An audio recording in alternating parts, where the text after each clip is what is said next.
ایک بزرگ تھے شیخ عبداللہ صومعی رضی اللہ تعالی عنہ. یہ نہر کنارے وضو کر رہے تھے تو کئی دنوں کے فاقے تھے. کیا دیکھا کہ پانی کی سطح پر بہتا ہوا ایک خوش نما سیب آیا تو اشتہاق غالب ہوئی، اس کو پکڑا اور کھا لیا. جب کھا چکے تو پھر خیال آیا یہ تو میرا تھا ہی نہیں، یہ تو مال لقطہ تھا تو میں نے اس کو کھا لیا. اب اس کا مالک کیسے ملے؟ جس سمت سے پانی آ رہا تھا اس سمت سفر شروع کر دیا. کئی دنوں کی مسافت کے بعد دیکھا کہ ایک باغ ہے جس کی شاخیں اس پانی کی طرف لٹک رہی ہیں. سمجھ گئے کہ یہیں سے گرا ہوگا اور میں نے کھا لیا. خیر باغ میں پہنچے، مالک سے ملے، کہا کہ یوں میں نے ایک سیب کھا لیا ہے اور میرا غالب گمان یہ ہے کہ اس باغ کا وہ سیب تھا، تو میں معافی مانگنے آیا ہوں، یا پھر بتائیں کہ اس کا ہرجانہ کیا ہوگا. جب مالک باغ نے یہ بات سنی، وہ بھی صاحب نظر تھے، سمجھ گئے یہ تو کوئی در یگانہ ہے، یہ تو کوئی گوہر یکتا ہے. تو تیور بدل لیے، کہا ایسے تو نہیں معافی ملے گی. کہا حضرت کیسے ملے گی؟ کہا 12 سال تک میرے باغ کی گوڈی کرنا پڑے گی. اللہ اکبر. اور ایک شرط اس کے علاوہ ہوگی. کہا ٹھیک ہے میری غلطی تو معاف ہو جائے گی نا. 12 سال تک باغ کی گوڈی کرتے رہے. ایک دن فرمانے لگے وہ صاحب باغ جو تھے کہ عبداللہ کوئی سیب توڑ کے لاؤ، مہمان آئے ہیں. تو وہ سیب توڑ کے لائے تو وہ کچے ہی تھے.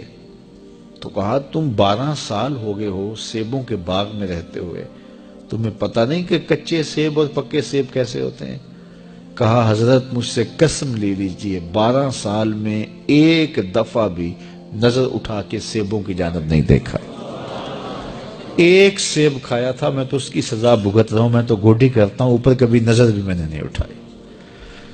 سینے سے لگا لیا. کہا ایک شرط تمہاری پوری ہو گئی، اب دوسری شرط ہے کہ میری ایک بیٹی ہے جو آنکھوں سے نابینا ہے، کانوں سے بہری ہے، بول سکتی نہیں، اور وہ اپاہج بھی ہے، چل بھی نہیں سکتی. اس سے تمہارا نکاح کرنا چاہوں گا، اگر تمہیں قبول ہے تو معافی ہو جائے گی. کہا ٹھیک ہے جی قبول ہے، میرا گناہ معاف ہو جائے، میں زندگی کاٹ لوں گا، کوئی بات نہیں ہے. خیر نکاح ہو گیا. کہا کہ یہ کمرہ ہے، یہاں آپ کی زوجہ آپ کی منتظر ہے. جب وہاں گئے تو ایک خوبرو دوشیزہ منتظر تھی. تو فوراً پلٹے کہ میں غلطی سے کسی اور کمرے میں آ گیا ہوں. پلٹتے ہوئے دروازے کی چوگاٹ سے سر پھٹ گیا، خون بہنے لگا. جب باہر آئے تو صحن میں پہنچے تو وہ بزرگ وہاں تھے. کہا کیا ہوا؟ کہ حضرت ایک غلطی کی سزا اتنی کاٹی، اب کہیں دوسری غلطی نہ ہو جائے. وہ تو کوئی اور ہے خاتون. کہا وہی تمہاری زوجہ ہے. تو میں بتاؤں کہ وہ بہری کیوں ہے؟ آج تک اس نے غیر محرم کی آواز نہیں سنی. تو میں بتاؤں کہ وہ بول کیوں نہیں سکتی؟ آج تک اس نے غیر محرم سے کلام نہیں کیا. اندھی اس طرح ہے، آج تک اس نے غیر محرم کو نہیں دیکھا. اور اپاہج جس طرح ہے، چل کے کبھی گھر کی دہلیز سے گئی نہیں ہے. تو اس خاتون اور حضرت عبداللہ صومعی کا جب نکاح ہوا اور پھر ان سے اللہ نے ان کو ایک بچہ دیا جس کا نام ہے الشیخ عبد القادر جیلانی. جب ماں باپ اس طرح کے ہوں تو بیٹے اس طرح کے ہی ہوتے ہیں. باپ کا لقمہ پاک اور ماں اپنی آبرو کی کیسی محافظہ. پھر در یگانہ اور گوہر یکتا جو پیدا ہوتا ہے وہ دین کی احیاء کرنے والا ہے، دین کی مردہ قدروں کو نئی زندگی دینے والا ہے. حضرت ملا علی قاری لکھتے ہیں کہ حضور غوث اعظم جب مجلس واعظ کرنے بیٹھتے تو 70 ہزار کا اجتماع آپ کے مجمع میں ہوتا، اور عمومی طور پہ اللہ کی رحمتوں کے حوالے سے بات کرتے. اور جس دن آپ اللہ کے قہر، غضب اور جلال کی بات کرتے کئی جنازے اٹھتے. یہ آپ کی گفتگو کے اندر عصر کا رنگ اور شیرینی تھی. اللہ اکبر.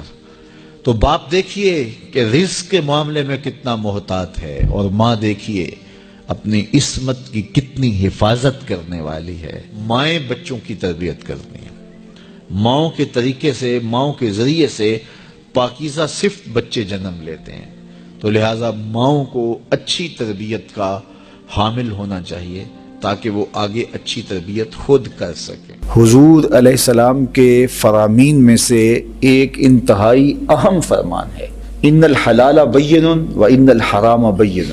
حلال بھی واضح ہے اور حرام بھی واضح۔ حلال اور حرام کے درمیان کچھ چیزیں شبہ والی ہیں، لا یعلمہن کثیر من الناس، زیادہ لوگ ان کو جانتے نہیں۔ جو شبہ والی چیزوں میں پڑ گیا وہ حرام میں پڑ گیا۔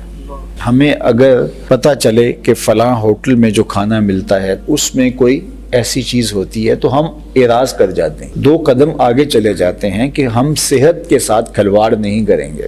اسی طرح ہم اپنی امور زندگی میں یہ ضابطہ طے کر لیں کہ ہر وہ ذریعہ رزق جس میں ہمیں اندیشہ ہو کہ اس میں شبہ ہے، تو ہمارے لیے ہمارے جسم کی ساخت اللہ نے اس طرح تو نہیں بنائی کہ ہم وہی کام کریں اور کوئی کر نہیں سکتے، تو ہمیں اس کام سے گریز کر کے اس کام پہ جانا چاہیے جو بالکل حلال ہو۔ تو مشکوک کو بھی اختیار نہیں کرنا اور حرام سے تو مکمل اجتناب کرنا ہے، بلکہ بعض امور جائز بھی ہوتے ہیں لیکن وہ خلاف اولا ہوتے ہیں، اور خلاف اولا ہونے کی وجہ سے ان کو بھی ترک کر دیا جاتا ہے۔ صحابہ تابعین کو کہنے لگے کہ جن چیزوں کو تم معمولی سمجھ کے اختیار کرتے ہو، ہم ان چیزوں کو حضور کے دور میں مہلکات میں سے سمجھتے تھے کہ یہ چیزیں ہلاک کر دینے والی، اور ہم اس بات کا بہت زیادہ التزام کرتے تھے کہ اپنے معاملات کو بالکل صاف رکھا جائے۔ اسی طرح تقوی انتہائی احتیاط کا نام ہے۔ حضرت امام اعظم ابو حنیفہ علیہ رحمہ نے کسی سے قرض لینا تھا تو اس کے ہاں تشریف لے گئے قرض کے تقاضے کے لیے، دروازے پہ دستک دی اور پیچھے ہٹ کے دھوپ میں کھڑے ہو کے صاحب خانہ کا انتظار کرنے لگے۔ دھوپ بہت سخت تھی اور دیوار کا سایہ پڑ رہا تھا، تو کسی نے گزرتے ہوئے کہا کہ آپ سائے میں کیوں نہیں کھڑے ہو جاتے؟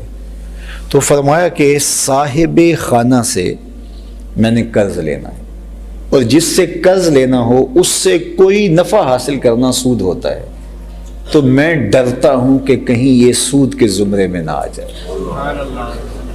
حالانکہ یہ اس قبیل کی چیز نہیں تھی، لیکن سکھلانے کے لیے یہ احتیاط۔ حضرت امام احمد بن حنبل، ان کے پاس ایک خاتون آئی مسئلہ پوچھنے کے لیے، میں سود کاٹتی ہوں اور بازار میں فروخت ہوتا ہے میرے ہاتھ کا کاٹا ہوا سود، اور کبھی ایسا ہوتا ہے کہ میں چاندنی راتوں میں سود کاٹ لیتی ہوں، اور اس طرح کبھی بادشاہ کی سواری گزرتی ہے تو آگے شمع لیے خادم چل رہے ہوتے ہیں تو ماحول میں روشنی بڑھ جاتی ہے، تو میں پھر وہاں بھی کاٹ لیتی ہوں۔ تو میں یہ پوچھنا ہے کہ وہ کاٹا ہوا سود جو بادشاہ کی سواری کے ساتھ چلتے ہوئے چراغوں کی روشنی میں کاٹا گیا ہوتا ہے، وہ میرے لیے کاٹنا جائز ہے؟ اور دوسرا کہ وہ رات کے جو چاندنی میں کاٹا گیا سوت اور دن کے اجالے میں جو کاٹا گیا سوت، اس کی کوالٹی میں تھوڑا سا فرق ہو سکتا ہے، اگرچہ میں کوشش کرتی ہوں، تو کیا میں اس کو مکس کر کے بیچ سکتی ہوں؟ تو امام احمد بن حنبل نے اس خاتون سے پوچھا کہ تمہارا تعارف کیا ہے؟ اس نے کہا کہ